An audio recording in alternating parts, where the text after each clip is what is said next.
Hi friends, ఏంటి ఊరు ఇంత నిశ్శబ్దంగా ఉంది అనుకుంటున్నారా? ఎవరు లేరండి. ఎందుకంటే అందరూ కలిసి పొలాలకి ఉడుపులకి వెళ్ళిపోయారనమాట. ఎవరు ఉండరు. మనమంటే ఇంటి దగ్గర ఖాళీ ఏవో చిన్న చిన్న అలాంటివి యూట్యూబ్ వీడియోలు తీసుకొని ఉంటాము. మనకేం పని లేదు. అమ్మయ్య, రండి రండి చూడండి. ఏంటి మొగ్గు చూపిస్తున్నాను అనుకుంటున్నారా?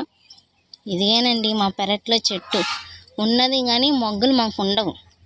ఉంటారు కదా స్కూల్కి వెళ్ళే పిల్లలు, వాళ్ళు ముందుగానే 6 o'clock లెగిసిపోయి మొగ్గలు ఏరేస్తారనమాట. మాకు ఇదిగో ఒక మొగ్గ దొరికింది. ఉన్న మొగ్గలు ఎక్కడ ఉన్నాయంటనే చూస్తున్నాను మొగ్గలు ఏరడానికి. రేపు శుక్రవారం కదా, మనకి ఇష్ట దైవం. మొగ్గలు పువ్వులు లేకపోతే మనకి దీపం పెట్టడానికి అవ్వదండి. ఇవి ఈ కలర్లో ఉంటాయి. ఏరడానికి వచ్చాను. ఇక్కడ ఎవరు ఉండరు, తెంపుకోవచ్చు అనమాట. నా వీడియో నచ్చితే లైక్